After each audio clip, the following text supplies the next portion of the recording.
Guys, this week I got John Stallone, somebody I've wanted to get on for a long time. Here we go. There exists a threat, from anti-hunting groups to politicians trying to give our land away, and we won't stand for it. Those vast western landscapes provide the space for our wildlife to thrive and a place for hunters and anglers to fuel the fire that sparks their soul. In this show, we share our love of hunting, fishing, and conservation.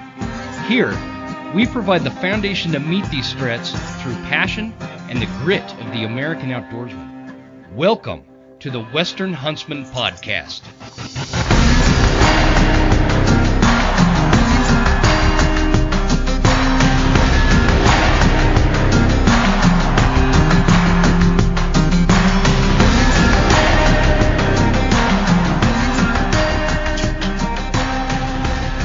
Ladies and gentlemen, welcome to this episode of the Western Huntsman Podcast. This is Jim Huntsman, the host, and I'm coming at you from the Broken Tine studio right here in Clark Fork, Idaho. Hope you guys are doing good. I've got a great episode lined up today because it's somebody that I've been following for a long time and somebody I've wanted to get on the show for quite a while. He's got a lot of hunting experience and insight and perspective that I think a lot of you guys are going to really benefit from. And let's get into it. John, I appreciate you coming on the show. I don't know how we haven't connected before this, but I appreciate you being on, man. How you doing? I'm mostly good. Mostly good, yeah. Tell us what's going on there. It's interesting. Unfortunately, I got coronavirus, and I've been in the midst of this dealing with my whole family having it, and then me having it, and trying to run my businesses, my guidance service, and my pool business from the house, and dealing with all this anti-hunting stuff that's going on. And I've been juggling plates and spin. I'm always doing that, but it's so much harder when you're not 100%. Oh right? Man, tell me about it. And then to top it off, I drag you on a podcast to get you up more. No, I mean, I enjoy this stuff, and I'm going to apologize now to your listeners if I'm not very quick-witted, because I do have that. There is a thing, and I didn't, of course, I wouldn't know until I got it, but there really is a thing called the COVID brain or COVID fog or whatever. Man, it's pretty. I'd be up Schitt's Creek, dude, if I got it, because I already have a fog in my mind. It's just my normal fog. So if I had COVID, I'll bet you're faster with COVID than I am without it. We'll see. So don't worry about this episode goes. So you already built me up too much on that intro, man. I don't know if I'm gonna be able to live up to it. Nah, I think you got it, dude. You got tons of experience doing this stuff, a lot more than I do. So I'm looking forward to it, man. I appreciate it, and I want to, for anybody, and I say this a lot, but anybody living under a rock that doesn't know who you are, give us a bird's eye view of who you are, where you're at, how you grew up, and we'll kind of take it from there. Sure. Well, I'm a son of Italian immigrants. I was born in Brooklyn. Grew up hunting whitetail back east. Started hunting at 5 years old, when my dad actually got to take my first deer with my dad at 5 years old, which I tell people very often, I don't recommend that. It almost scarred me for life, shooting a rifle of that caliber. It wasn't the death thing. It was the actual impact of the rifle to the shoulder. And I moved to Arizona when I was 16. So I've been living here for 31 years now. Jesus. God, I was just talking to somebody on the show not very long ago that had a similar move to that, where it's like you go from Brooklyn or some big metro area back east to Arizona. Yeah. God, and at the time when I moved out here, man, it was still the Wild West. Yeah. What year was that? It was 1990. 1990? Not to age you, man. Not to give away your age, but That's all right. Yeah. Yeah, cool. It's been some, and like it was kind of culturally devoid out here from what I was used to. But one of the things that my family enjoyed doing, we used to go upstate New York or go out on Long Island and bird hunt and deer hunt and this and that. And now that was like 15, 20 minutes from my house.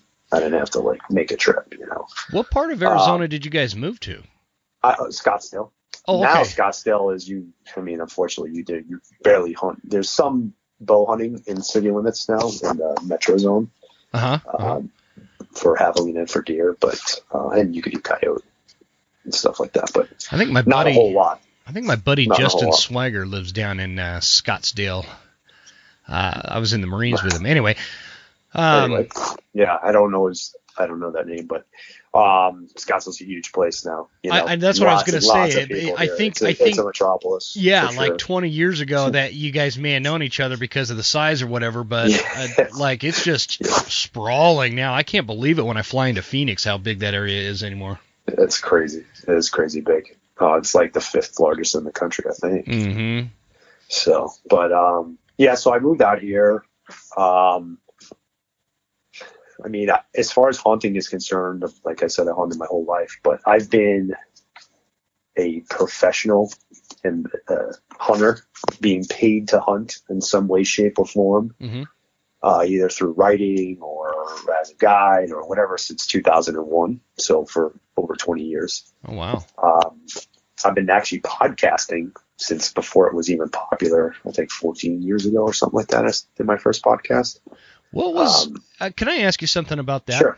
Like 14 years ago, doing a hunting podcast. What was listenership like? Like, what were the download numbers looking like back then? You know what? So it was very different because I only did it. I didn't, even though iTunes was there. Okay, because podcasts. The reason why podcasts became podcasts is because it was a way for you to download something onto your iPod and take it with you. That's a podcast. Mm-hmm. That's the definition of what the podcast is. But I used to do the podcast. I used to do these little radio show, basically. And it was downloadable only from my website for the members of the Hunting Channel Online. So I own the Hunting Channel Online. Oh, gotcha. Along with a number of other hunting-related stuff, the Hunting Film Festival, a few other things. I had my hands in everything. I had a TV show. I had a TV show from 2004 or 2005 to 2016. Been a writer for many magazines and content coordinator, certain different publications and so on and so forth. So I've been around. I've been around a lot. Yeah. Yeah. The podcasting thing, I did one a month for like 6 or 7 years. And then 6 or 7 years ago, I did it for 6 years. I took 2 years off. And then 6 years ago, I released it again to the public, and I did it through, iTunes and Podbean and whatever, the way everybody else is doing it now. So did you take all the episodes that you had previously recorded and throw them on there, or did you? I threw on like the first 10, just because I had read somewhere it was smarter to, get launch a bunch of, to launch with a few. And I was like, oh, I only recorded like one, but I'm like, so I let it. And at the time, my show for the Hunting Channel was called Interviews with the Hunting Masters. Mm-hmm. I remember that show. Yeah. So I did it when I first brought it out to the public. That's what I left the name as. And I was like, it was always battling me. I'm like, why? It seems so like, I don't want people to be off put, because I have had people like, oh, this guy thinks he's a hunting master, and and it was kind of like pretentious or whatever. So I think 3 years ago or 4 years ago, I decided to, which I should have did from the get-go, to be honest with you. I changed the name to Days in the Wild because Days in the Wild is the name of my outfitting service. It's the name was the name of my TV show and the name of my blog. So it just made sense to make it all the same, right? Sure. Yeah. But so I finally did that. I was afraid to do that because there's some, I had a bunch of, viewers or listeners rather, and I had a bunch of followers and whatever within that, with the first name and all that stuff. And I was afraid to lose it. So technically, if you go to like Podbeam, it'll still say the URL will still say interviews with the hunting masters, even though the title of the show stays in the well. Oh, gotcha. Okay. That's what I end up doing. I end up keeping it like that so I wouldn't lose. I like it. Yeah, it's probably a good idea. When I rebrand it, so to speak. Yeah. Yeah. So, getting back to coming from Brooklyn to Arizona, that's always like fascinating to me, because it's not like you went, from Brooklyn to Manhattan, or from, New Mexico to Arizona. I mean, it's a big difference, especially back in the day before we had internet and all this connected activity going on. And, we're talking 1990. Were you excited to move out there out west, or was it like a negative thing? What was that like for a 16-year-old?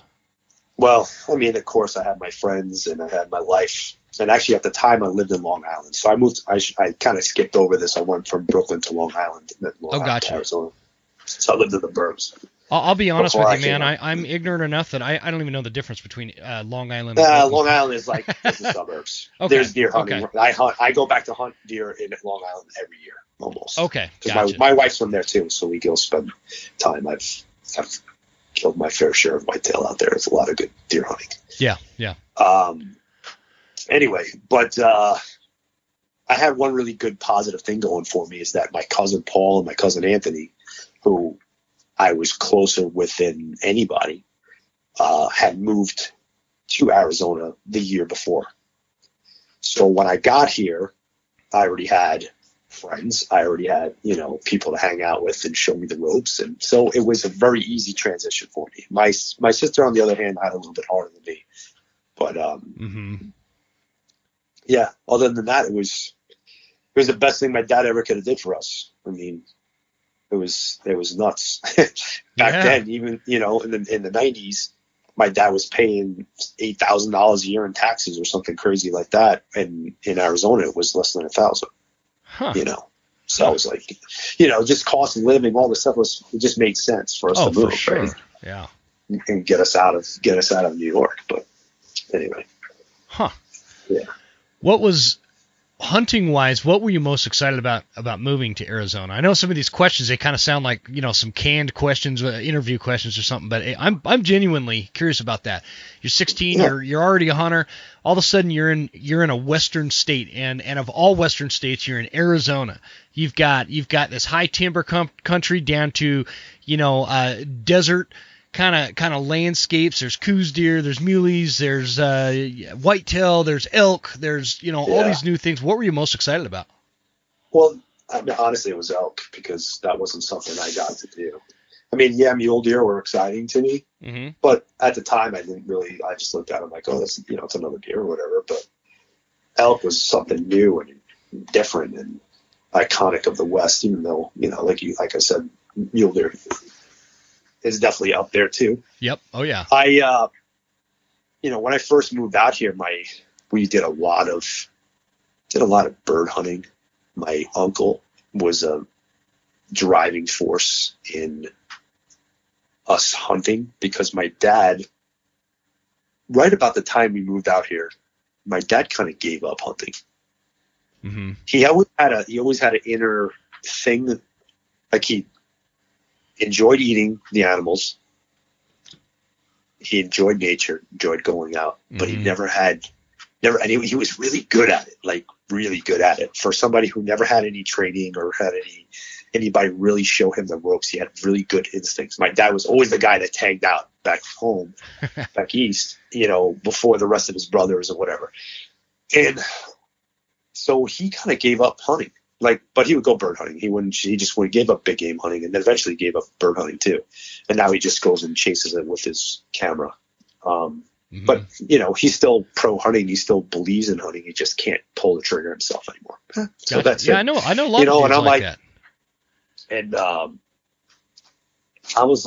so when we first came out here, the big game hunting for me was kind of slow. It wasn't until my uncle was introduced to the elk hunting stuff from, because he's in the construction world, from guys in construction that he worked with and so on and so forth. We went on a couple trips, and right about that time too was, okay, I'm in high school, and then high school into college. The first couple of years, the first 4 years or so, hunting was something I did like most people do here, go once or twice a year. I was too busy chasing two-legged deer. That's what was going on. I was really just interested in getting girls, More of a pastime, less of a lifestyle. Right. Yeah. So about 23 years ago, I'd say by the time I was 22, 23, just coming out of college, I started. So here's the other thing: is nobody bow hunted. Nobody knew how to shoot a bow in my family, but me. That was something that I tried back east, and had success with, and I was always a good archer in school and all that other stuff, and so then once that, once I started doing that, and I started getting my cousins involved in that, then it just like wildfire. Then it became, for the last 20 something years, 90 plus days a year in the field. Yeah. So, side note question on that: when you first got to Arizona and you were all excited about elk, was that back then to get a tag in Arizona? Was it as difficult? No, it was easier. Was it like over the counter kind of stuff? Or? No, it wasn't over the counter. It definitely was not over the counter. Not that time. But you can get a tag every couple of years. Oh, okay. Yeah. So not especially a huge deal, but and for an archery tag, it was fairly easy to get one. You could get a late rifle tag. You could get almost every year. Yeah. There's like units in Arizona. I'm 41 years old, and I don't think if I started putting in today, I'd ever draw a tag in my life for some of those units. And that sucks. But do you have points here? No, I don't have any points there. Well, no, that's not true. I might have 1 point. I think I have 1 point. But I mean, I'm gonna tell you what you're gonna do. We're not gonna talk about it on this podcast because this is a little secret for you. And okay. All right. See, yeah. But I'll take you hunting out here. Sweet, I'll get you man. an elk tag. Sweet. I like you a lot more already. I'll get you an elk tag. But it's the thing about Arizona is. One thing that people need to understand is that most of the people that are from out of state wanting to come here are chasing the Arizona experience, right? So they want those top tier units. They want the bull screaming in their face. They want, the chance at the 400-inch bull. Mm-hmm. So the great thing about Arizona is there's a 400-inch bull in every unit. I've heard that. And I don't want to like promote it too much on the show, but I have heard. I think there's a lot of legitimacy to what you're talking about, and I don't know. I always have a hard time with what a lot of people call these prime units. Yeah. And the difference is the amount of those. Where on hunters. If you go to Unit 9, okay, which is managed for trophy quality, right? Mm-hmm. Or managed for age class. You are going to see multiple elk from that 360 to 380 range. You know what I'm saying? You're going to see quite a few.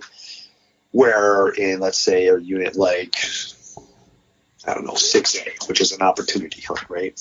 It's the highest density of elk in the state, also the highest amount of freaking tags, ridiculous amount of tags. Can you see a 380 bull? Can you see a 360 bull? Absolutely. But you're going to pick through those 280s and 300s for 2 weeks straight before you there he is, So that's the difference. So, and as well as I do that, especially when you're talking about archery, it's an at-bat game, right? Yep. The more opportunities you have, eventually you're going to do the right thing, and that animal's going to make the wrong decision, and you're going to succeed, right? Sure. But if you don't have multiple opportunities and you only got one swing, right, then the chances. So that's the difference right there. Gotcha. You can't go into a hunt with an expectation when it's an opportunity hunt. Mm-hmm. But you can go in with an expectation. And I always caution people not to go in with expectation, period. Like, I just went through that right now in Utah. Like, I won one of the conservation tags at the Hunt Expo, and I got That's a great tag. I got a tag, Brooks Cliffs. Oh, yeah, I got a Brooks Cliffs hunt, and for elk or for deer? For deer, and I shit you not, I went 5 days, and I saw maybe 4 bucks, and I think the biggest buck I saw was 125. And it wasn't until the buck that I shot. I mean, I shot a nice buck, but that was a unit that Brooks Cliffs was, sought after for the 200-inch bucks and whatnot. Mm-hmm. That's like another one of those almost once in a lifetime kind of units down in the Book Cliffs from what I remember. But it is once in a lifetime. Yeah, that one was always hard to get because I grew up in Utah. And I've hunted out there back before it was, like a once in a lifetime kind of thing. Right. Yeah.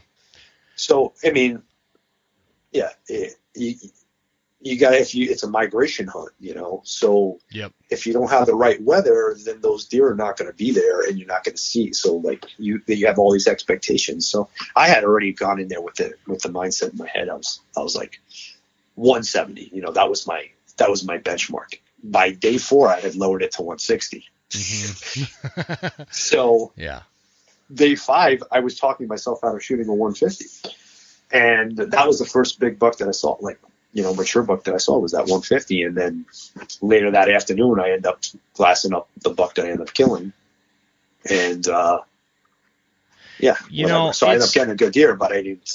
It definitely wasn't what it was, was made out to be. It makes me think of what you were talking about earlier. Like, Utah is one of those states where, yes, it's great to get a tag in the Paunsaugunt or out in the Book Cliffs or I think the Henry Mountains or whatever. But if you're going after big mule deer, Utah is a highly underrated state. There's big muleys everywhere. Yeah, there's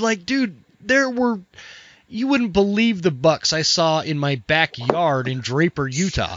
And I'm sure they're still there because nobody actually hunts around there anymore, unless some of you guys hunt that Wasatch archery tag. Listen, anyway, I don't want to give too many details away. I'm not trying to ruin your hunting down there, Utah, but I am telling you, like, it is one of those states where if your expectations are managed and you know how to be patient enough and are determined enough to get to the right places in terms of where big mule deer live, you can find a 160 or a 170 or a 180 in pretty much the entire state. Absolutely. And it's Same great. goes here in Arizona. Same goes here in Arizona. Oh, yeah. People are always asking me, which unit? I'm like, throw a fucking dart, bro. Pick one out. Go. Throw a dart. I think, a lot of people spend way too much time and worry about, I like what you said, worrying about your expectations or setting your expectations too high. And that goes for anywhere. Not a year. I have this Facebook group that I started a few years ago called North Idaho Archery Hunters, right? Because I'm up in North Idaho. And every year, it never fails, somebody jumps on there and there's like, what's the best unit to hunt? Well, no, they say it like this. What unit is going to give me the best opportunity at a 300 class bull or better? Kind of something along those lines. Right. And it's like, you're in North Idaho. That we don't have 300 class bucks or bulls running around all over the damn place. However, not anymore. Not anymore. We have this thing called wolves. No, that's a whole other topic. No, it's the truth. That's the truth. It's total truth. Yeah. 20 years ago, there was great elk up there. Oh man, yeah, it was digress. Fantastic. We're not getting into that. Fantastic. Well, that's always a popular topic on this show. We can always talk wolves, but getting back to what they're talking about, what I wanted to kind of say is there is opportunity in all Panhandle North Idaho units to find a 300 class bull, but it's not something you're going to see every day out there. Right. And it's not going to be easy. Like, you got to put the work in. And too many people I see running around up here don't get off their four-wheelers and leave the roads. And you're not going to call a 300 class bull to the road. Sorry, ain't going to happen, Captain. So I'm curious, anytime I talk to a guide, somebody who guides for a living, whether they do it full time or if they just, I've got a lot of friends that kind of dabble in it. A guide service will call them and say, hey, I need you to come out and guide for these clients. I'm overbooked, kind of thing. Right. What made you want to do that, man? Like, talk to us about how you got started in that, and like what the reason or motivation behind being a guide is. Well, I originally started just like you just said. I got my guide's license to help out friends who had outfitting services or whatever, and they needed help here and there. And they'd always ask me. I'm like, well, I can't really do it legally, man. And so I got my guide's license. The other thing was too, so when I with the hunting channel, I would do hunt giveaways. And I kind of came to a point where I was like, I might get in trouble guiding somebody, even though I'm not taking money. So I was like, all right, I just got to get my guide's license.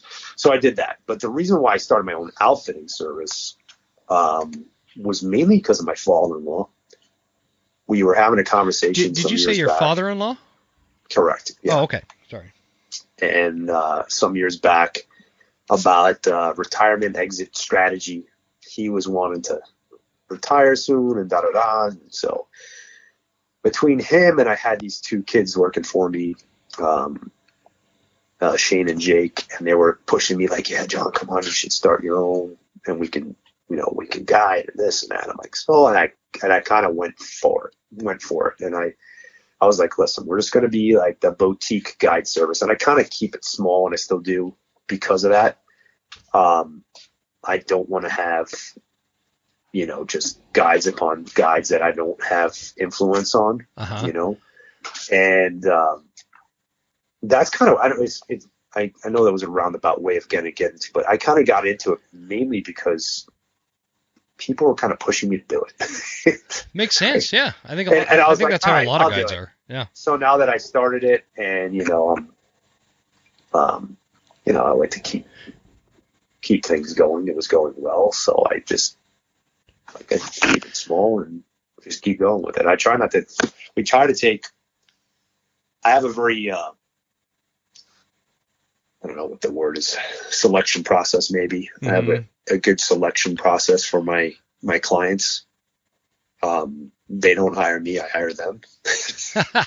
So when people call me and they start telling me what they want and so on and so forth, I can automatically tell right off the bat if this is somebody that is going to be a good fit for us. So give me an example of somebody you wouldn't hire as a client. Like they call you up and they're like, hey, John, I want a 400 class bowl. Yeah, the first thing out of their mouth is what size they want. Oh, gotcha. And not like they're ordering off the menu at Denny's or something. Exactly. Just because I know, and I'm not a snake oil salesman, right? So I don't want to feed them a load of bullshit, and sure, then I'm not going to produce. Like that's going to suck, right? Mm-hmm. Yeah, I'm going to get paid, and he's going to go on his merry way and probably still be happy with whatever he gets and whatever. But I'm not going to feel good about it, and I'm not. So I'm always like, I'm always gauging people, like going back to the expectation, gauging people's expectations, gauging their abilities and all that stuff. So I'm like, okay, this is a good fit. So if they're not a good fit right on the get-go, I don't try to sell them. You know what I'm saying? Sure. Like, I don't tell them what they want to hear, and usually they don't go with me. That's so by every once in a while doing they that, still go with me, but you're weeding them out by allowing them to weed you out, kind of thing, because you're not exactly. You're not a used car sales guy lying to people. So, no offense to any used car salesman out there. It's just an expression. But it is, yeah. Just an expression. So I said that like a year ago on the podcast, and I had somebody email me saying, I don't know what you're implying about calling somebody a used car salesman. Well, it's just my grandpa used to say it too. Like, it's an old thing. It's an old thing. Yeah, sorry. Have thicker skin and don't be worried about it. So, I'm just always intrigued with this, and like, cause I was super, super close to becoming this fishing or fly fishing guide, kind of in the Jackson Hole Island Park kind of circle area. Mm-hmm. And anyway, The pay was pretty decent, but I have like this thing where I don't have a lot of empathy, I think, for client type services. Or to put it in another way, I don't have a lot of patience for the general public that I think they would piss me off. Some people would piss me off unless they're you have to be service minded. Yeah, and I'm not super service industry minded, and I think that's why. Yeah, I was a waiter for many years. Oh, see, yeah, that's a great example. I could not do that. Same mentality. Yeah. I could not do that. Same mentality. I'd lose my shit on people, but at the same time, like it's a situation like if I meet somebody new and we end up going to lunch together and it's a person that treats the waiter or waitress poorly, we are not friends after that. And so it's this weird thing with me where I can't do that, but it is a necessary thing for people to treat people that do that kind of stuff with respect, I guess. And I think that would be my problem with being a guide is they would, and maybe I should ask you instead of making just a generalized assumption. Does that work that way? Like you'll get a client that has this like entitled mentality that you're there to serve them the whole time and put them in front of a certain sized animal and make it this easy and that easy and blah, blah, blah. I don't know how to ask that. Does it make sense? Yeah, it makes sense. I don't know. It's almost it's almost an art form, I guess. I don't know. What about asking this as a public service to fellow guides out there? Yeah. What does a really good, really rewarding guiding experience with a client look like? What does a good client look like? Somebody who comes there with a great attitude, that's appreciative of everything, the experience, that wants to be out there for the experience, and somebody who is, what's the word I'm looking for? Somebody who treasures your knowledge and wants to listen to you, wants to be successful, but knows that, success doesn't always mean, wrapping your tag around an antler. Yeah. And those guys are usually the guys that come out and A, get something. B, those are the guys that you will rebook with you for other hunts. It's always the person that's so focused. Like I said, it's usually the person that's focused on antler, like inches that. And I don't want to. That's not everybody, because there's guys that are focused on inches just because let's say they've shot everything before that, and they just want to get to the next level. There's that guy too. And there's nothing wrong with that, but it's different when you set so many people that are awesome. I've come across so many awesome people in this industry, like guiding them and just talking to people, call me all the time, and we do tag, the draw stuff. I get people, put people in for tags and whatnot. We got a draw service, so I'm always talking to people about stuff like that. It's just about going back to whatever you said, just figuring out what their expectations are, figuring out where they're at, because there's so many times they're like, oh, I want this or this. And I'm like, all right, so how many bonus points you got? I got 2. Oh, all right. Well, call me in 15 years. Well, yeah, exactly. No, it's not call me in 15 years. It's like we got a long road ahead of us. We're going to put in, we're going to do this. We're going to shoot for the fences. So, I had a guy here, was a local guy actually. He had put in with me for 3 years, so he had 3 bonus points. And he's like, John, what do you think we should do? I'm like, all right, let's stick with the program here. Let's shoot for the fences. So one great thing about Arizona is you always have a mathematical chance to get a tag on the random draw if there's enough tags for that. Yeah. For an out-of-state hunter or in-state hunter or whatever the case may be. For that species. The only time that kind of like messes you up is when we're talking about sheep, because there's some units that only have 1 tag, right? So there won't be a random. But anyway, so He drew. We swung for the fences, and he got the golden goose. So it happens. Mm-hmm. I've drawn guys for sheep with 3 points. Like, it happens. So it's about having a plan and sticking to the plan. Yeah. Yeah. So I like that. We develop a plan, and a lot of things. What I'll do is I'll be like, okay, you want to do this, right? You want to come and you want to hunt the strip, right? So why don't we put you in every year for the strip and whatever as your second choice, and you come and hunt over-the-counter archery deer with me every year. Because then by the time we draw the strip tag, A, you're going to know what the hell you're doing. B, you're going to know what to expect. That might be an extreme thing, because obviously somebody got to come out and hunt 16 years, 17 years, whatever. But, we do stuff like that all the time. Mm-hmm. You're like, oh, yeah, you want to draw a cruise rifle tag? Cool. Why don't you come out and archery hunt with us for 2-3 years? You'll have enough points. We'll draw the tag. Cool. And that works. Like, Yeah. It's good for me, business-wise. Obviously, I'm not letting a potential client go.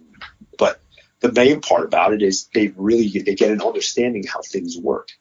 Because if you can follow the processes during the archery hunt, and we get you in a rifle hunt, we're going to come home with some good. You know what I'm saying? Mm-hmm. Like, that's usually how it works.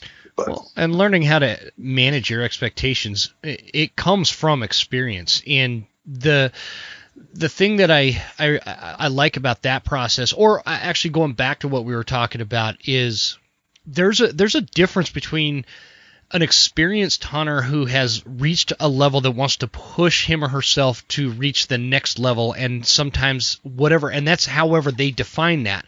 And a lot of hunters, how they define that is the most mature, mule deer or bull or whatever. And that's a lot different than somebody who's never hunted that has this expectation that because they're paying a guide, it's as easy as ordering something on Amazon or something. The guide knows where this big 400-inch bull is, and that's what I expect him to put me in front of. And so I think that's the difference of what I'm talking about. And interestingly, I'm perusing your Instagram here, and like there are some massive freaking mule deer on here, dude. And these things, there's a bow sitting on them. Like, you guys are getting these things with a bow. And that's a question I have for you. In your experience, somebody, because you guide for what? Deer, elk, I'm assuming? Deer, elk, sheep. Elk, sheep. And predators and javelina. Mm-hmm.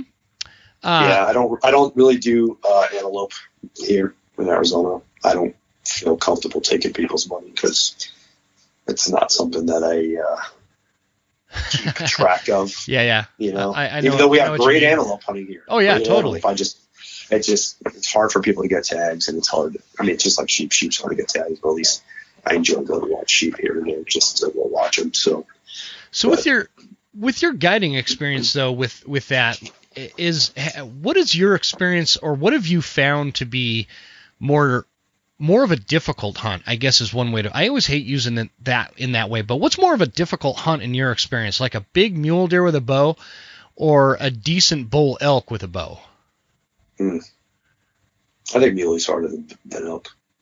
I would think so too. Well, it depends on the season. Just because with a bow, I'm talking about with a bow. I mean like the early season. So we have an early archery and we have a late archery, right? And depending on the unit, like I've killed myself personally, I've killed 2 bulls in that late archery hunt. I've had the tag 3 times and I've killed twice. And it's like hunting deer, we hunt it the same way. But I still, they're like 280 bulls, something like that. But I wasn't being picky either. I went and stalked the first branch out of my bull I saw. Mm-hmm. That's how I am. So on that, on that same late hunt, I had a giant bull, probably one of the biggest bulls I've ever seen in my life on the hoof, that I made a play on and I wasn't able to capitalize. But I love this. I love this picture you have on your Instagram where it's some. I don't know if it's you or maybe a client or something. You're packing out a muley, and it's still in velvet. It looks like, and so that's my guide.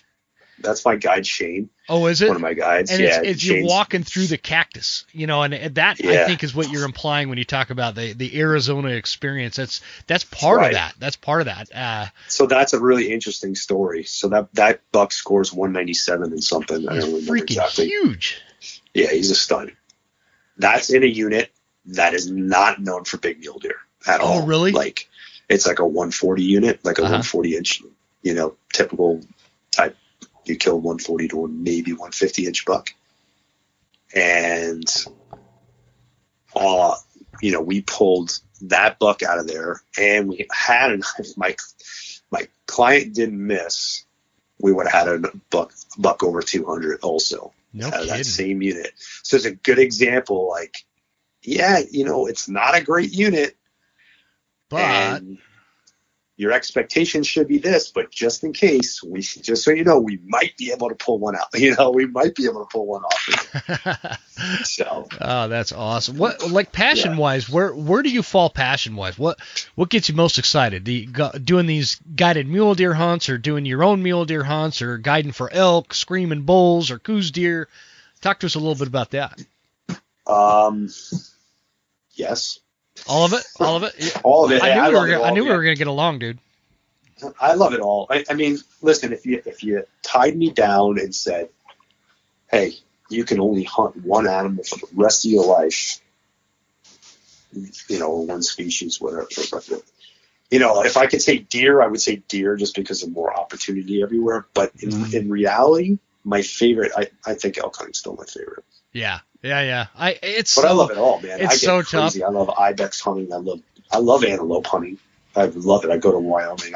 I've killed 6 or 7 with my bow, spot and stalk, and 1 off the water. What was that you were saying? What's that?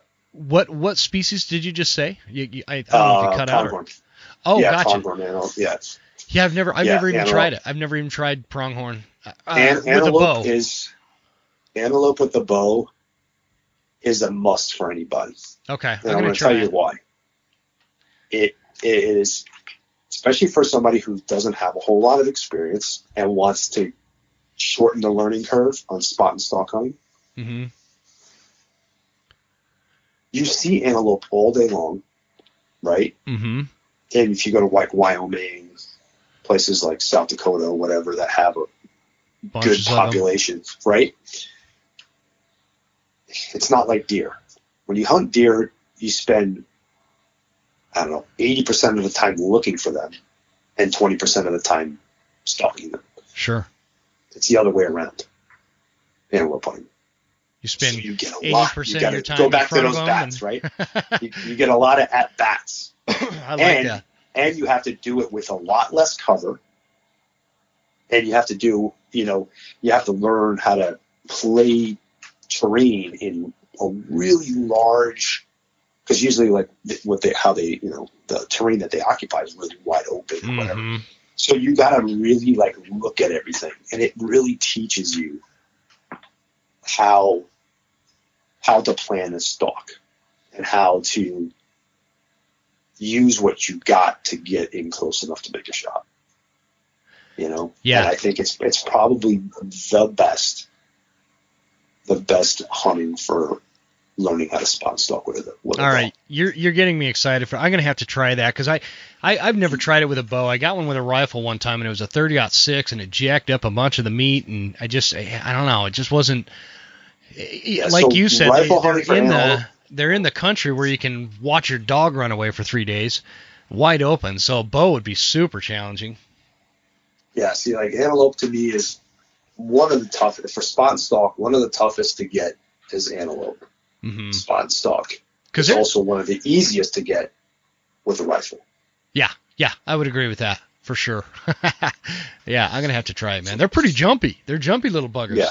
Oh yeah, absolutely. Yeah. But if you could shoot 500 yards, it's a no-brainer, right? Exactly.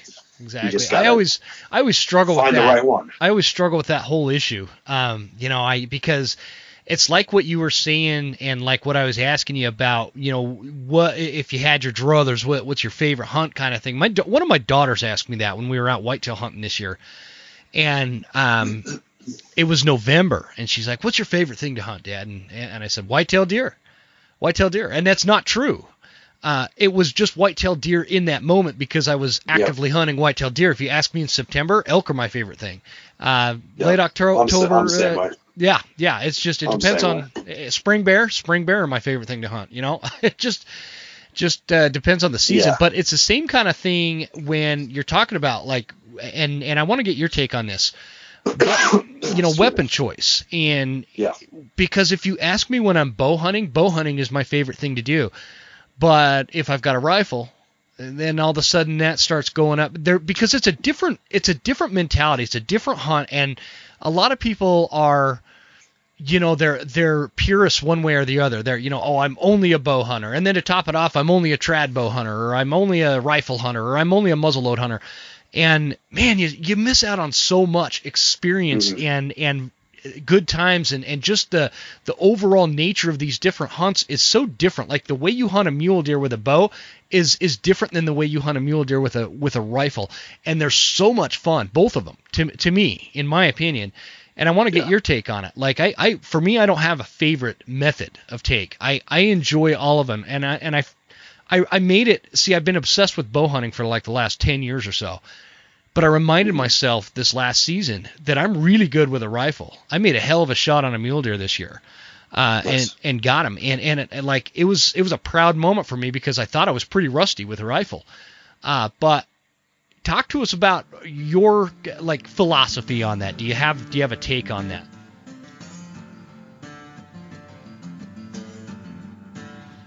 Scree gear. Have you guys checked it out yet? Scree is extreme mountain gear.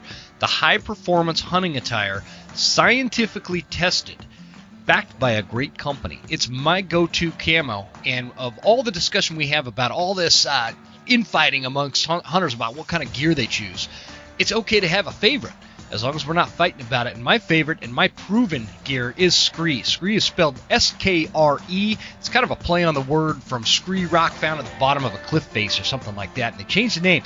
And Scree gear is a complete layering system for all terrain and conditions. Gear designed to adapt to the weather. It's rugged gear, and it's all backed by a lifetime warranty. One of the things I really like about Scree is their VIP sizing and exchange program. Order the wrong size pants, they don't fit right, send them back. They'll send you another pair. It's all on Scree's dime. Guys, it's a great company. Check them out at screegear.com and use the promo code The Western Huntsman for 15% off and free shipping. Hoffman Boots is another show favorite right here at the Western Huntsman. There's lots of good boots out there. There's a lot of bad boots out there too, but Hoffman is a proven system that I've been using for a few years. Actually, I've been using them for close to a decade now. And I love the company. I love the story of the company. It's like a family of shoemakers, and it's just a great North Idaho story. It's a great American story. They make a great boot without breaking the bank. Check it out at hoffmanboots.com and use promo code Huntsman10 for 10% off. Don't forget, Phelps Game Calls is my go-to call company. You guys know it. I've been using Phelps for a long time. They're the oldest sponsor on this show. I'd say the flagship line of calls that they have is definitely geared towards elk. And what a great job that they do. But don't forget that Phelps Game Calls also has a full line of waterfowl calls, predator calls. There's things that you can check out on the Phelps website that might surprise you. To include something that is coming up quick for us hunters, which is spring turkey. And I don't know how many of you are into spring turkey hunting, but man, is it a ball. It's a riot. You got to check it out. I love the black bat from Phelps Game Calls. It works very well for me. It's a great little read. And try out the blacktail in distress call when you're hunting bears. I'd love to hear if somebody calls one in that way. I've tried it a few times with no luck yet, but we got a whole new season coming up, and it's coming quick, and I'm going to try it again. So check out phelpsgamecalls.com. Use promo code Huntsman10 for 10% off. If you check out the westernhuntsman.com, you are going to find anything from t-shirts to Tacticam gear. And all of that stuff, a portion of those proceeds is going to go towards conservation and fighting against the anti-hunting movement. Plus, you'll be sporting a cool t-shirt that says a Western Huntsman. And now, I'm not the greatest t-shirt designer in the world, but I do have a friend that is, and he helped me put together a couple of really cool t-shirts on there. They're up now at thewesternhuntsman.com, and you could check it out. And guys, it supports the show. It helps me pay for all this equipment to get these shows out there. And to top it off, we're going to help fight against the anti-hunting movement. And there's a lot of new information and big announcements coming up regarding that from the Western Huntsman. So check it out at thewesternhuntsman.com and get you a t-shirt or get you some Tacticam gear. I'd really appreciate it. Let's get back to the show. Here we go.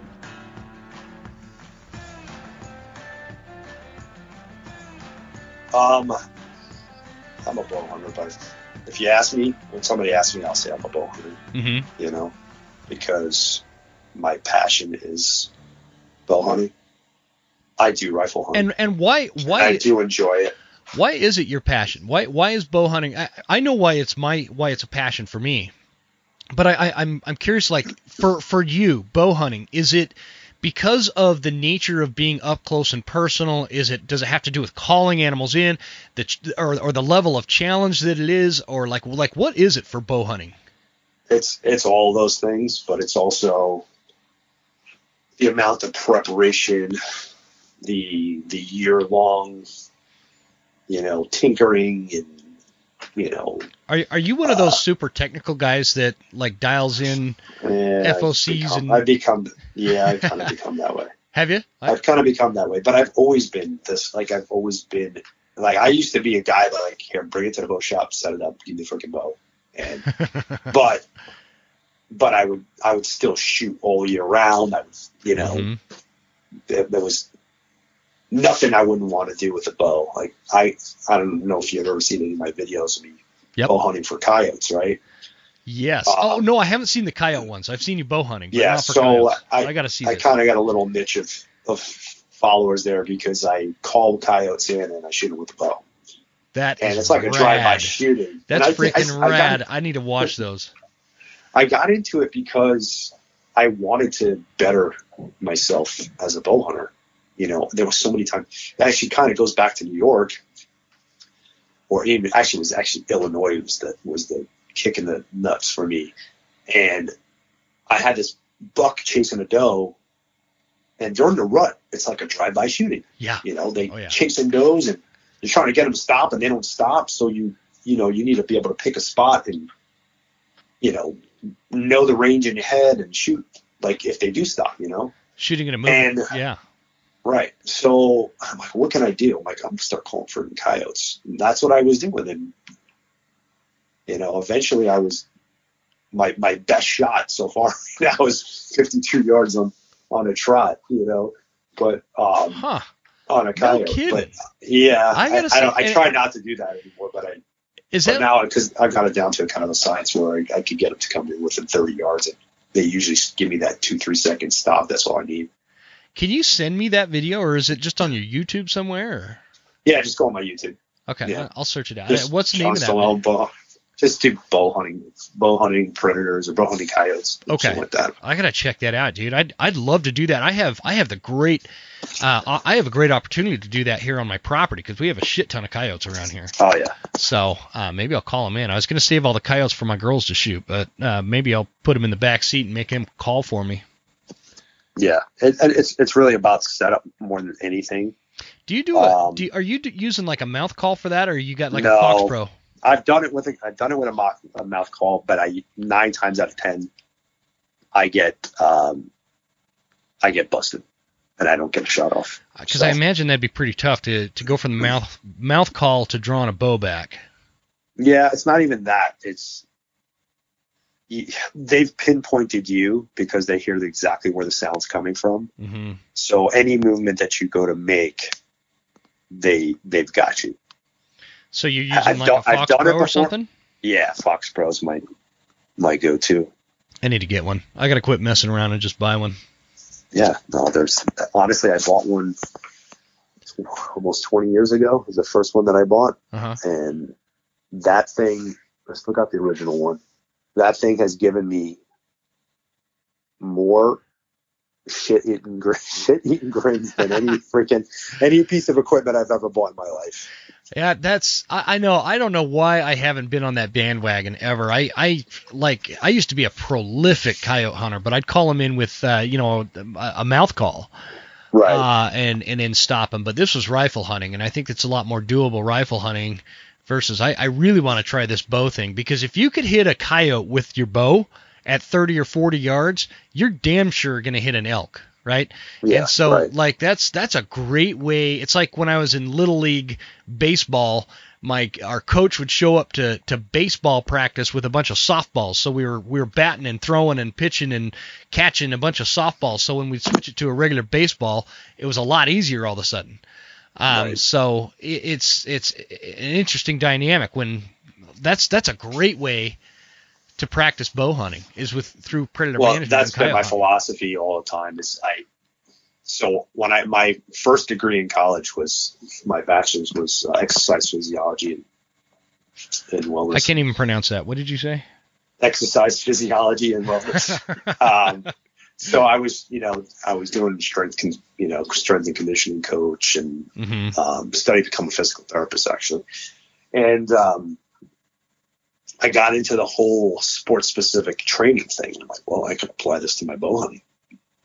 And there's tons of videos on me online doing crazy drills, running and shooting and sit-ups and shooting and doing things to like mimic conditions or situations that I would be faced with in the field, because I bust my ass to make an opportunity. So when I get there, I don't want to freaking screw it up, right? Sure. And that's always been my thing. I've made up for it because I'm not an inherently sneaky person at all. Not exactly. Although my wife thinks I'm a ninja. My kids think I'm a ninja. I'm very good at sneaking around the house without anybody hearing me. But when it comes to stalking animals, I'm not very patient. I am very quiet. I'm very deliberate with my mood, but I'm not very patient, which usually screws me up. So I've always made up with it with my ability to shoot.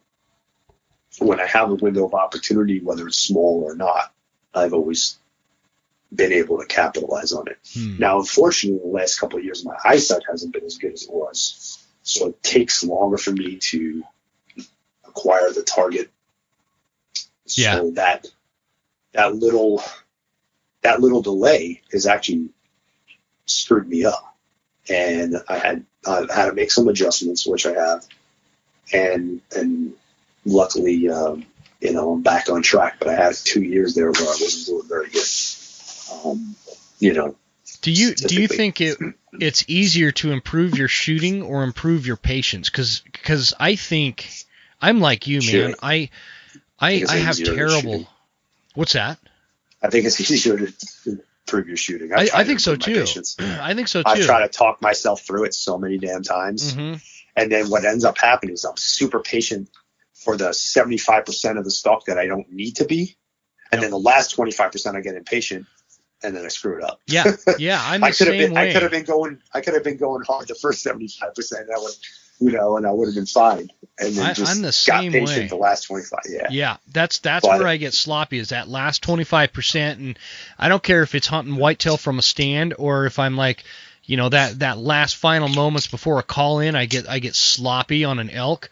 And they bust me because I'm impatient. This elk encounter's been going on for 30 minutes, and it's like, okay, let's either wrap this up or move on with life. And I wish I can improve upon that, because I see guys out there I'm very aggressive when it comes to elk. Yeah, me too. And I wasn't. I was actually not aggressive. What changed for you? Was it just experience? Honestly, hunting with guys that were way better elk hunters than me. Watching them and how aggressive they were. Yeah. And even in the last few years, I've gotten even more aggressive because, I was hunting with guys from Angry Spike. Got to hunt with Paul Medell this year. Oh, you did? You got to hunt with Paul? Yeah. Ah, sweet, man. Yeah, he drew a tag here in Arizona, and I took him out. He's been on the show. I want to say that guy. Paul is probably the most enthusiastic elk hunter I've ever talked to, and he's the most animated man I've ever met in my life. Yes, he's so passionate, man. He gets so excited, and I love it. I love that kind of passion in a person, and so that's pretty fantastic. I think what it'd be like a game changer for me is going hunting with a dude like you for elk. I feel like that would be a game changer. Just going with somebody who's just guided and been doing this for so long, and I love going with people that A, are passionate about it, and B, are effective, because even if you go with somebody that's a mediocre elk hunter, you always learn something, and there's so much to learn about. And I keep saying elk hunting. I mean any kind of hunting. But obviously I'm really excited about elk. I love hunting elk, and so it'd be super fascinating to come down to that Arizona landscape, because where I hunt is such thick timber country. I mean, it's a jungle where I hunt. Yeah, I used to hunt up there, up by Kamiah. Oh, okay, yeah. I'm about 2.5, maybe 3 hours north of there. I'm up closer to Canada. But it's pretty similar. I think it gets a little bit thicker up the further north you go. Mm-hmm. But it's pretty similar. It's pretty similar. So that's a great. I actually just used. So I'm working on a book right now, and I actually just used a story out of the Kamiah area for one of the points I was making. So it's weird how things come up in your life and pop up like that in multiples. Yeah. I want to let's shift gears here a little bit. We're getting about an hour here. I don't want to keep you all day, but actually I don't care. You got COVID. You got nothing else to do, right? Exactly. I do want to shift gears. I think one of the reasons we connected, and I'm kicking myself. I wish you and I connected a long time ago. I'd love to get you on for a School of September series episode. Sure, that we do, and we're kicking that off again in May, and it's a monthly bonus episode that we put out, School of September. I'm sure you can imagine what that's about. Yep, gotcha.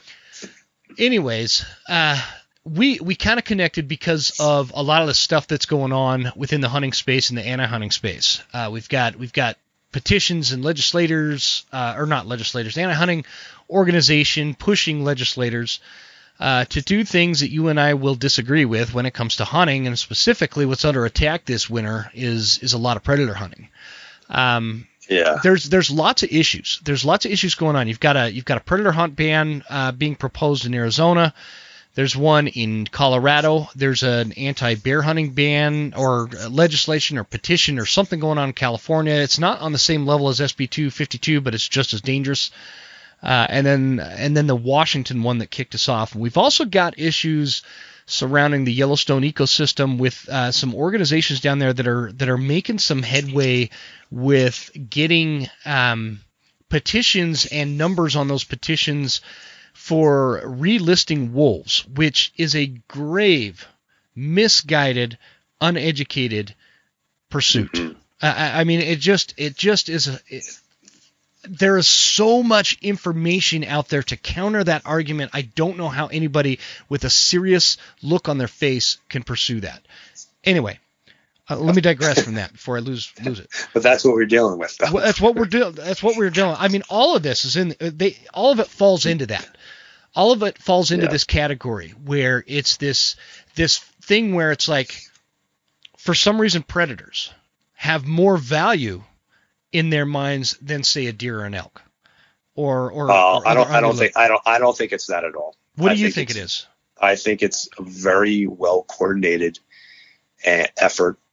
They're going for low hanging fruit, and once they get rid of that, what makes predators and bears low hanging fruit? I don't understand why. Well, this is why it's low hanging fruit, because one, not all hunters do it.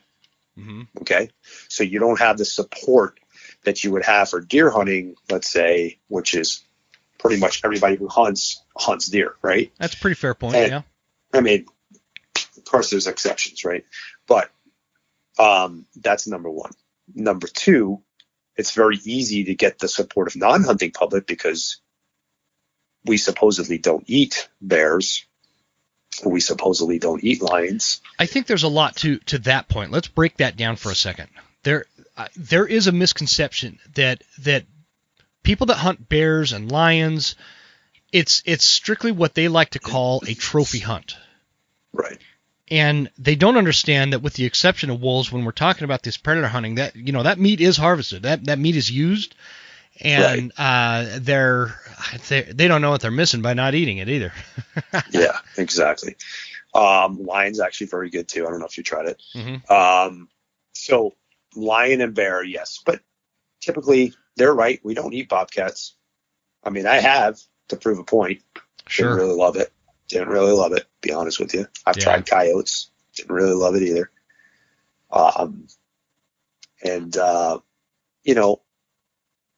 So they feel like they have a leg to stand on, but they've done a really good job of turning these animals into the teddy bears that our kids have on their bed, Mm. And it's once they have this, the non-hunting public, not the anti-hunting, but the non-public has this perception of what lions and bears and bobcats and whatever are, right? And coyotes. Yeah. Coyotes never really fall into this thing because some reason, somehow, they're villainized by everybody. So yeah, coyotes kind of fall into a different category unless you're talking about the derby hunts. Yeah, we lost that here. Yeah. It's undersold everywhere. So they've painted this picture, right? And they've taken the fact that we don't eat it, right? Even though that's not true. There's wanton waste, and we have to take certain species out of the field and eat the meat. Mm-hmm. And not all of us hunters. Not only not all of us hunters hunt it. There's some of us hunters that don't believe it. So that's why it's low hanging fruit. Simple as that. Like, so it's easy, but I call it the like gateway drug. It's easy. Like, let's smoke some marijuana. Now we can move on to doing cocaine or whatever. Yeah. And it's funny that I put it that way, but it's like. No, it's but true. It's the truth. They get their foot in the door with something. And then the other thing about it is they know ecologically that might even force us to have to stop hunting deer or elk. Mm-hmm. Because if the predator population gets so high and it's knocking the prey population down so much, then we don't need. Or not that we don't need it, we can't, but they're going to spin it that we don't need to, that we can't take our share of it. Because the predators are taking more than their share, and the predator population is so strong that it's not over here the other day. It's not a dumb strategy. I mean, like you said, they're not dumb at all. This is bear hunting. Super smart. Is the gateway? Yeah, they got the money, and it's the gateway. They got the money to get us as many smart people as they want. Mm-hmm. And they can pay for the advertising. They can pay for television ads. They could pay for all this stuff, and like you said, it's a gateway drug to other hunting. I'm glad you put it in that way because you're very right. Marijuana is a gateway drug to all other liberalism. It's a gateway drug to socialism. Whatever you want to say, it's all the same launch pad, and it starts because they can't just take it on from one person to another on the same scale and go after everything because they would lose. But if they start small, the long game is going to end in their favor if we allow them to keep taking bites of this giant horse that they're trying to kill. Right. And this is a really shitty thing. It sucks. But our only saving grace is, and I put it quite plainly, is greed. Mm-hmm. The fact that the hunting industry produces so many, it's almost, if you look at it with all the secondary and tertiary avenues that generate revenue for different industries, it's probably close to $1 trillion industry. Mm-hmm. If we were to wake up and I wave my magic wand and tomorrow no hunting in the United States, zero. Think about how many jobs lost, how many industries that are tied into hunting, not just hunting manufacturing goods, but like truck sales, ATV. Like, how many guys do you know that wouldn't own a truck if they weren't a hunter? How many small town motels would shut down, and how many all that, all that. All that. It's all part of this economic engine that Yes. makes up hunting, and that is so that's a what saving keeps us grace. viable. Yeah. That's what keeps us viable, and that's what our saving grace is. Mm-hmm. And the flip side of it is, this is the ugly truth, is Husis is a money-making machine. Mm-hmm. And if there was nobody there to fight, they wouldn't be able to take the, bleeding heart that saw that ad on TV about cute little kittens and whatever. It wouldn't be able to take their money. So this is a complicated one, John, because I Yeah, totally agree. It's a really shitty... HSUS, what John's referring to, folks, is the Humane Society of the United States, which we've noted on this show as being public enemy number one. But HSUS, Mm-hmm. it is, we've talked about this a lot. This is part of this cottage industry that makes up the anti-hunting movement. It is a revenue-generating machine, and so it's this weird dichotomy of they want to generate all this revenue to feed the hearts and emotions of these folks, these anti-hunters that want to eliminate hunting to save the animals in their mind, which they're wrong. Right. But were that to happen, it shuts the HSUS down, and they'd have to shift their focus to, how people treat their dogs, which is not going to be there's as much other money. Industries. Yeah, exactly. Mm-hmm. There are other industries that they can focus their attention on. But yes, a giant portion of their existence is to eliminate hunting. Mm-hmm.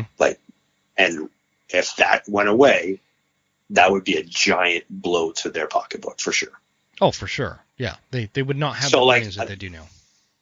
So and I don't know, I always have this crazy vision of some guy, like the Wizard of Oz, behind a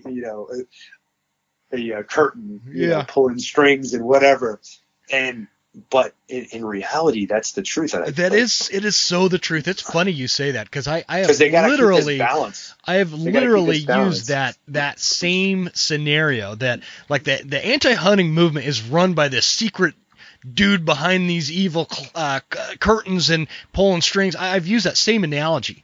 So it's funny you bring that up. I feel like that a lot of people recognize that, and it's so true. It is so true. There's these like the CEO of HSUS, Kitty, she's making millions of dollars, laughing all the way. $750,000. That's just her salary. That's just her salary. We're not talking about all the other revenue sources that this provides for her. So she's making millions of dollars, laughing all the way to the bank. I'm so upset about this. My hands are going crazy and I hit my mic stand. No worries. Laughing all the way to the bank, while all these people that don't know anything of substantial, when we're talking about wildlife management and the science behind it, she's preying on, and not just her, HSUS in general, they are preying on people that don't know anything about wildlife management, not any substantial thing. Right. And she's taking their money, and they're falling for it. And it's this rotating thing where there's always this new fight. Oh, well, SB 252 doesn't work in California. Let's go to Colorado, and then we'll revisit California as this one gains traction in Washington. Well, and you know what they're doing in Cali? What's that? The thing in the new bill in Cali. So check out how sneaky this is. The new bill is they don't want to ban bear hunting. They want California to shut down bear hunting for a number of years while they do a study to see if the numbers of bears and the management program is working correctly. So they're going to get that knocked down, and then what that's going to do. So people are like, oh, that's not such a bad thing. Okay, let's do that. We'll show them the science. Easy way to get to support. Right, we'll show them the science, and then bear hunting will be reinstated, whatever. But which it never will. Once it goes away, it's gone. Exactly. Well, the reason why is they're going to come back and be like, well, you see, you said that the deer population would implode if bears were managed and blah, blah, blah, blah, blah. And look, we went 3 years without bear hunting and the deer population is great. Like, it's just, that's the kind of crap that they do. And it's just constant, circus. Well, that's a great way to put performance. The secret, that the way they're trying to do this is, like everything they do, is propagated. It's so sneaky. Hey, let's just put a hold on it so we could study it, as if people have never studied this in the past. I had a guy, Dr. Valerius Geist, on this show that's been studying this since the 1960s. Trust me, the data is already there. There's no reason to further study whether or not hunting bears helps the general species, all species I'm talking, throughout a landscape. It's a no-brainer. But to sit there and act like we need all this new information and ram it through that way to get support, so people that aren't really anti-hunters, just non-hunters in general, which is about 80% of the public, that's an easy way to make them swallow this pill. And then, like you said, and like we were just talking about, once that goes away, the bear hunting in California will never come back. Don't fall for any of this thing where, okay, well, back in 3 years, they're going to bring the data and they're going to be like, oh, okay, I guess bear hunting is good. No, that is not going to happen. That is not going to happen. They will smudge those numbers to a point that is beneficial to their message and their cause and their base, and they will say, no, bear hunting is bad. Here's why. And the numbers will be fudged, and you'll never get bear hunting back in the state of California again. So let me ask you something, John. Do you, like, in the past, I would say in the past 12 months, I've noticed that hunters are starting to wake up, in my opinion. And I want to get your take on it. I feel like hunters are instead of ragging on or ignoring a trapping issue, hunters that don't trap are starting to get involved, and they're starting to say, you know what, the trappers are good for what we do. We're all on the same team. This is all the same end game, and not on the level I'd like to see it. I think we're just starting. We're just starting, but I am noticing. Yeah, just starting. I agree with you. Yeah, there is definitely a positive movement forward. For sure. We are not. I gotta say, to be honest with you, so being part of, I was sitting on the board of Alpha Wildlife. I was super happy. I'm super happy with the amount of people that are getting involved. But at the same time, I was quite disappointed because a lot of people are missing the point. So, and the reason why I say this is, at the time when this emotion hit me that I was really disappointed, we have four petitions on there. I think there's 5 or 6 now, but yeah, I think there's 5. Well, I don't know. I could be wrong. I just got an update from Charles, actually. And Charles, you're talking the founder of How for Wildlife? Yes. Oh man, I had it pulled up. I must have. Colorado sponsor of the number one Colorado sponsor, or excuse me, the number one co-sponsor of the Colorado bill dropped out. She changed her mind in an email. That's awesome. That's fantastic. Yeah, so our efforts are working. Yep. Anyway, so the reason why I felt this emotion of disappointment was, again, all these guys were coming on. I say guys, I mean guys and girls when I say guys. Mm-hmm. And so Colorado had like 6,000 people who took action. And then California had like 2,500, and about the same for Arizona, even though Arizona was the first one we put up. And Washington had like 1,000 maybe. Mm-hmm. And I was like, how many did you say? How many did you say in Arizona? Like 2,500 at the time. And then 1,000 in Washington? Yeah, something like that. You know, the numbers might not be right, but the whole point was like, these should all have the same amount of numbers across the board. You guys are missing the point. The reason why we're howling, we're coming together, is that you're basically telling me that the people in Colorado are more passionate, the hunters in Colorado are more passionate about what they're hunting than you are. Mm-hmm. Mm-hmm.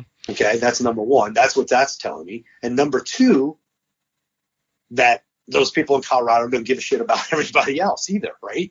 Yeah. So it's like, man, the whole point of this, whole point of Howl for Wildlife, the reason why Charles and I put this together was so that people will, come together as one and unify our strength. Don't let, not letting our diversity tear us apart, but letting our diversity be our strength here, and supporting everybody, supporting one another, So do you happen to know, I totally agree with what you're saying.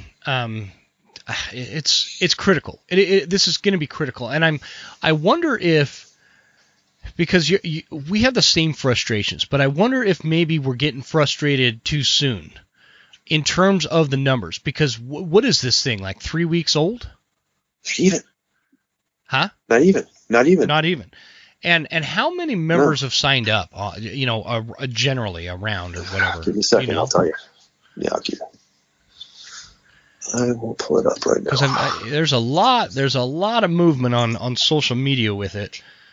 So, when Charles and I did the band, the change.org thing last year for SB 252. Yep.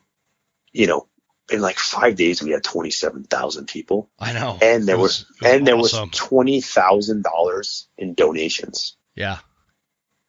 I did. And, we were hoping, and all that money went to change.org, so we couldn't do anything with that. But so we were hoping, man, listen, I'm not, there's something like 50,000 actions have gone out. 50,000. So that's like 50,000 emails have been sent, right, kind of thing. Yeah. So actual becoming a member were a little over 10,000, and dollars wise we're under 10,000. So less than $1 per person.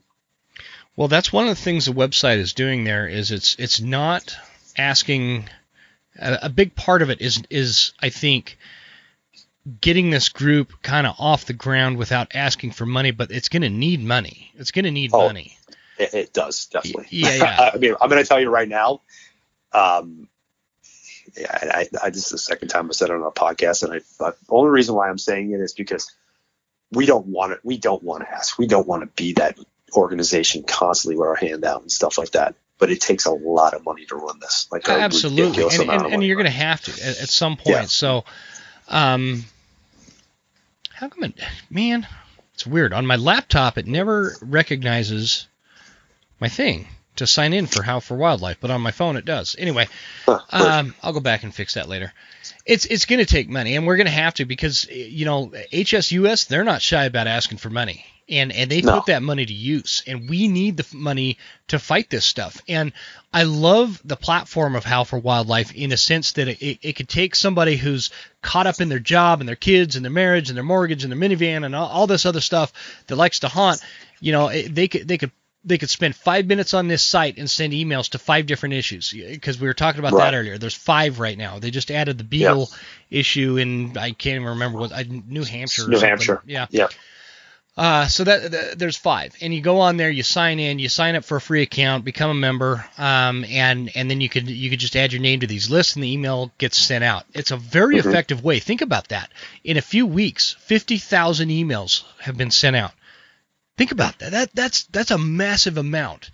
However, when you compare it to the amount of hunters that we have in the United States and Canada, it's tiny. It's tiny. We need to step it up, and I think that that's what I was getting at earlier. Is I've noticed a shift. Like the last 5 years, and I've been doing the Western Huntsman as a platform for a while. Between writing the blogs that used to happen, and I don't really write blogs anymore, but everything else, it was so hard to get people to shift and commit to fighting this anti-hunting thing.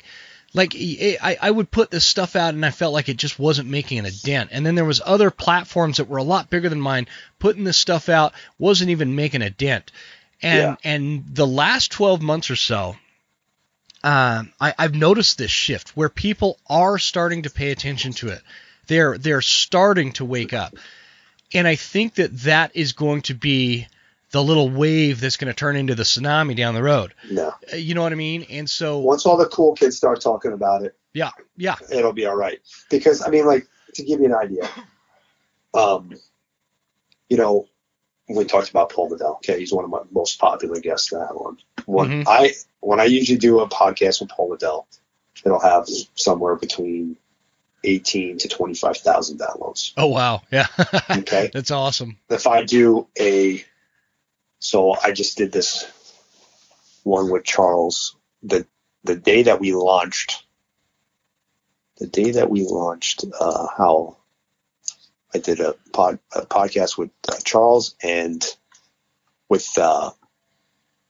Ryan Smith from Hunt AZ, because we brought Howl. We launched it fast because of the Arizona thing, right? Yep. We saw the need. We're like, we have to do this. We can't hold on anymore. We were trying to iron out some other things or whatever. But so I bring this up. So I launched that on January 11th. So the site is 6 days old. Yeah. Okay. Not a couple weeks, 6 days. Oh, gotcha. Days. I, for some reason, thought it had been a couple weeks, but you're right. It is only. Yeah, it's a week. So it's been a week that it's been live, and I just told you 18 to 25,000, and it's only got about 1,800 downloads. Oh wow, that particular podcast versus talking or sending out. And the title is Arizona Lion, Bear, and Bobcat Ban. Yeah. Just to give you an idea how much. No, I know. People don't give a crap. I know. I think it's such a valid point. Because I did 3 or 4 episodes last winter when SB 252 came out. I even had Bill Gaines from Cal. He's like a pro hunting lobbyist down in California. Super cool dude. Yep. Had him on, and I thought, man, that's gonna help. That's gonna make people, wake up. But that episode got like 30% less downloads than my regular episodes do. And so I get it. The thing that we want to listen to are, we love having the elk nut on our podcast, right? We love talking elk hunting. We love talking how to call in a bull, how to sneak up on a mule deer. I am just as guilty. I would much rather be talking about that than what we are talking about. But if we don't talk about it's more fun. It's sexier. It's more fun. It's more entertaining, and it's more helpful to what we want to do, which is not to tag. So I get that.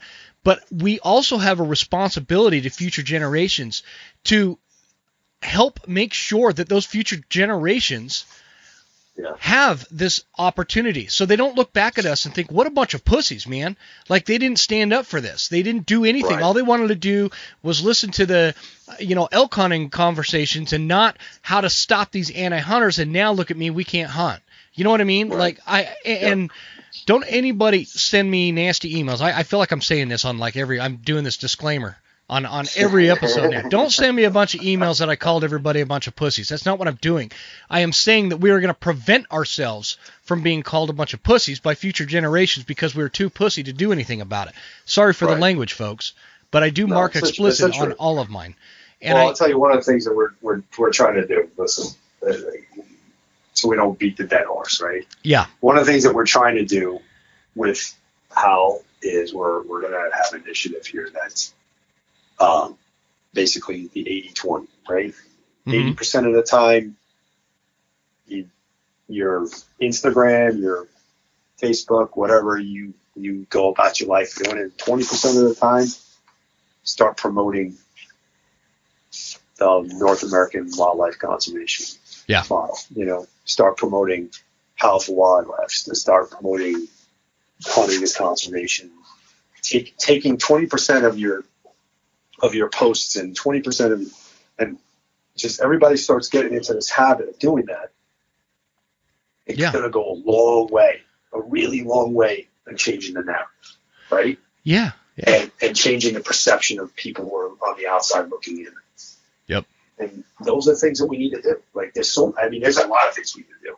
One of the next petitions that not petitions, but actions that we're going to put up is working on the foxes guarding the hen houses, and that's a major problem right now, is that a lot of Western states, some back east, I don't know about the Midwest because I haven't looked into it all too much, but I will before we put it up, is that we have people who are in positions of power on game and fish commissions especially, or within the game and fish department, that are not necessarily pro-hunting and not necessarily sportsmen.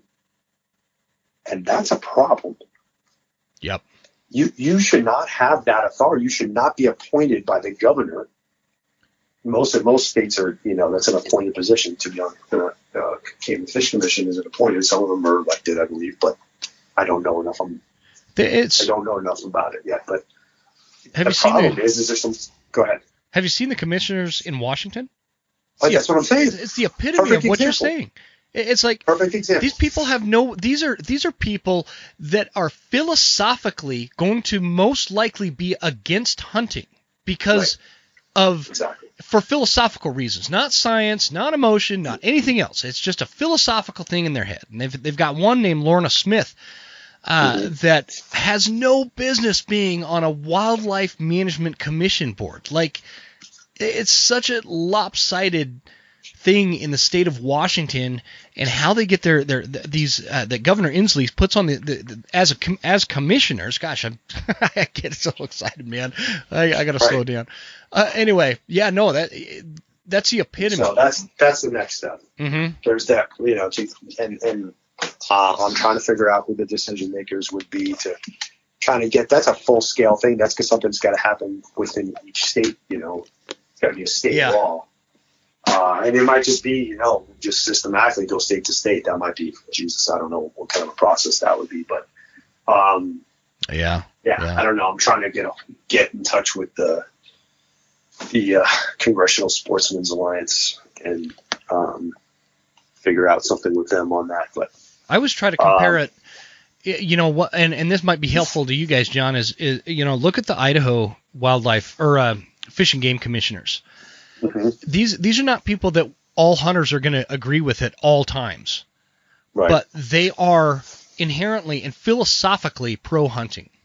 See, that's important. You need that. It's important. There is some level of passion for the outdoors and sportsmen and hunting and fishing and trapping and all these things. There's something on the positive side with all of our commissioners that make this thing work. And does that mean that they pass, or they do things that hunters love every time they do something? No, it doesn't, because But those are people problems, right? Those are people problems, and it's okay. We're not talking about people problems here. It's okay to have. We need to talk about people that are going to protect. I keep saying it. The North American wildlife conservation model. Yeah, that's the model of conservation. That that's what we need. That's what we need. Like in Idaho, I think that an important point with our commissioners is, one of the biggest things that we worry about that Idaho hunters complain about based on, just following social media is the fact that we can't use lighted knocks. That's what we worry about in Idaho. Well, that's the argument everywhere. Yeah. And I try to rally some people over here in Arizona, and they're all disgusted right now because they worked so hard trying to not get their trail cameras banned, and the trail cameras got banned, and now they don't want to. Yeah, now they don't want to do it. What's the point? What's the point?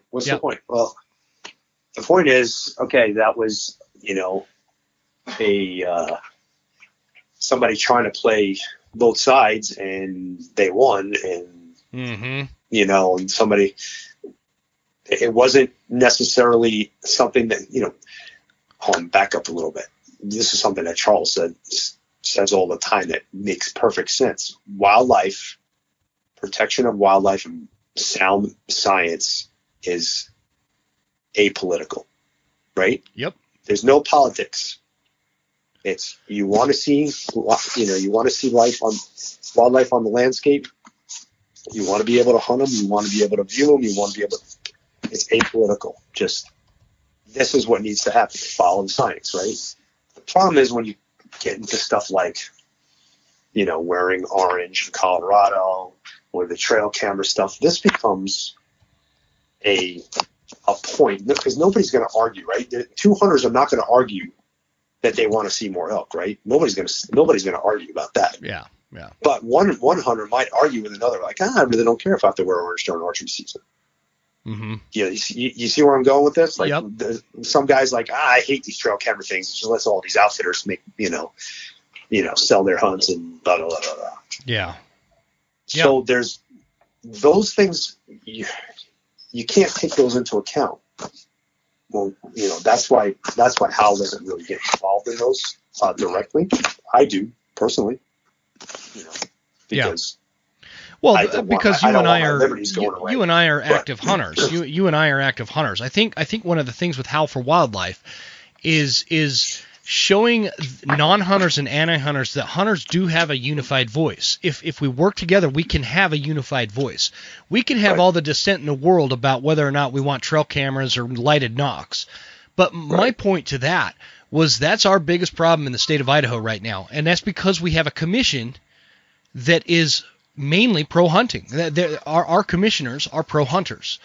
And so when you have a state like Washington that has some clearly anti-hunting sentiment within the commission, that's where we're running up, and we run into these things where, there's not a legislated bear ban in the state of Washington, but hey, our commission came in and said we're canceling bear season. Okay, that makes sense.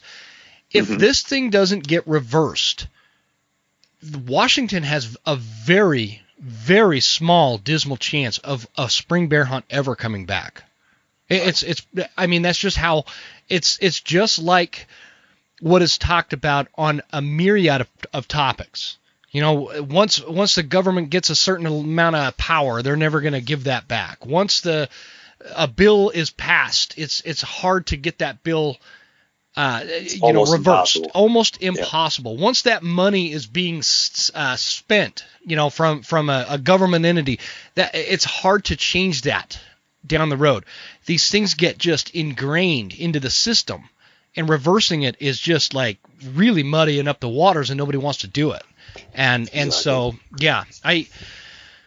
there's so much to unpack with this. I know we could sit on here for hours and hours and hours talking about it. There is. So the main message here is we need to show a united front. We need to recognize the things that really require our focus and our energy, like wildlife management. Those are things that need to, not losing hunting privileges. Those are the things we need to focus. We don't need to be losing sleep over, lighted knocks and stuff like that. It's just the same thing I was telling people. You guys argue about, who's wearing Sika and who's wearing Kuyu and this and that. And this stupid shit. Like, that's great banter and debate to have around the campfire with your buddies.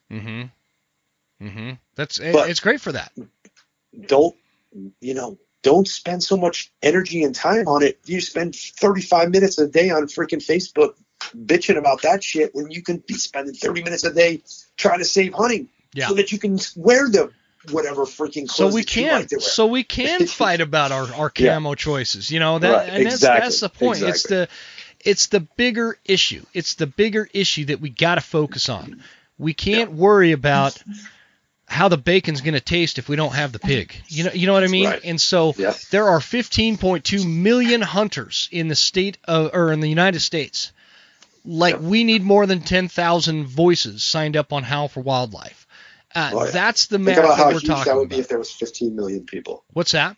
Think about how huge that would be if we had 15 million members. Yeah. If everybody was on Howl for Wildlife. Even if we had half of that, if we had 7.5 million people signed up on Howl for Wildlife, how much power would that be when HSUS, that's not used to this kind of opposition, goes in with some sponsorship of SB 252 in California, and all of a sudden, bam, 7.5 million emails come in to these legislators. What is that going to tell them? What kind of message is that going to say? And how would that counter HSUS, who has that kind of those kind of numbers and that kind of funding? It would be huge. Absolutely. It'd be huge. Even if the politician, that is the decision maker is inherently anti-hunting, they're still politicians, and they still recognize that their constituents are the ones that pay their freaking paycheck and are going to possibly re-elect them. They don't want to piss people off. Exactly. Okay? Their goal is to make the most people happy. And get re-elected. If you're the most people, exactly. If you're the most amount of people, then you're the people that they're going to try to make happy.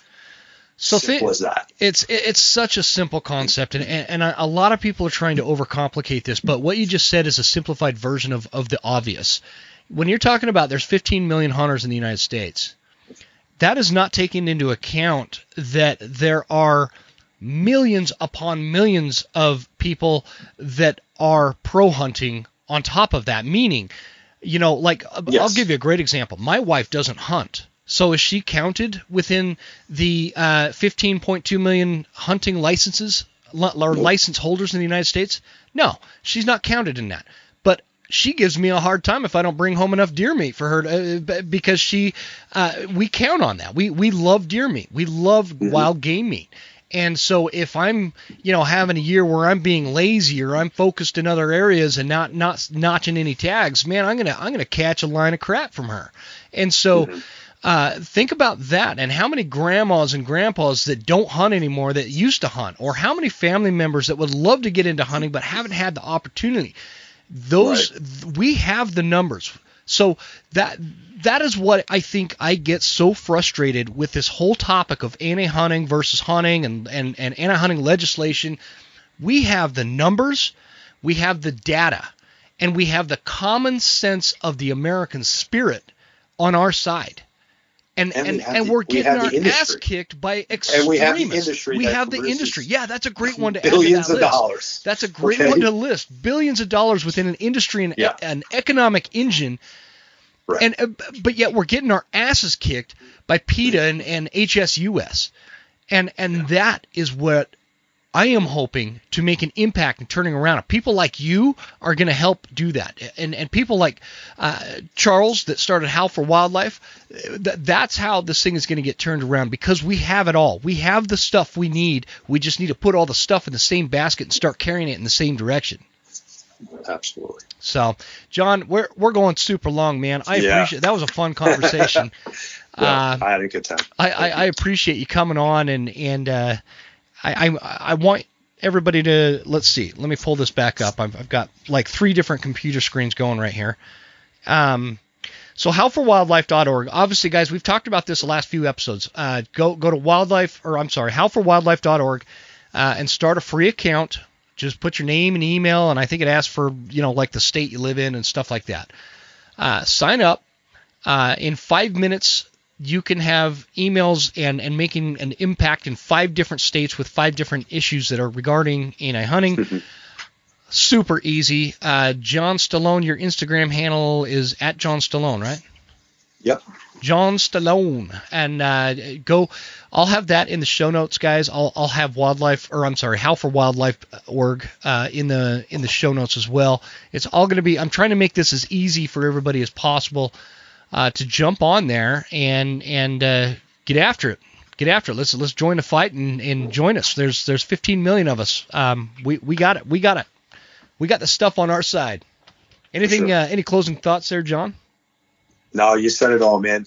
Thanks to everybody who's gotten involved, and hopefully get some more of your friends and family in on it, and we'll win this. Yeah, that's a great point, man. If you guys listening have somebody, a family member that a non-hunter that's not really engaged in the hunting space, but they're all for it. They always ask you at Thanksgiving how your hunting season went, or are pretty enthusiastic about listening to your hunting stories. Ask them to sign up for Howl for Wildlife. It's just this is how we're going to grow this. So, John, again, man, I hope you get better soon. Thank you. Don't let the Rona keep you down. I'm going to go lay down right now. I got a little too heated. Took a lot out of me. Yeah, me too, man. Except for I don't have the Rona. But so I appreciate you doing that, man. Let's stay in touch, and thanks again. Everybody check out John Stallone on Instagram, and you can go to the link tree there and check out all the websites, and I can't wait to check out your bow hunting coyote hunt. And we'll talk soon again, man. Thanks. All right, thanks a lot. Have a good one.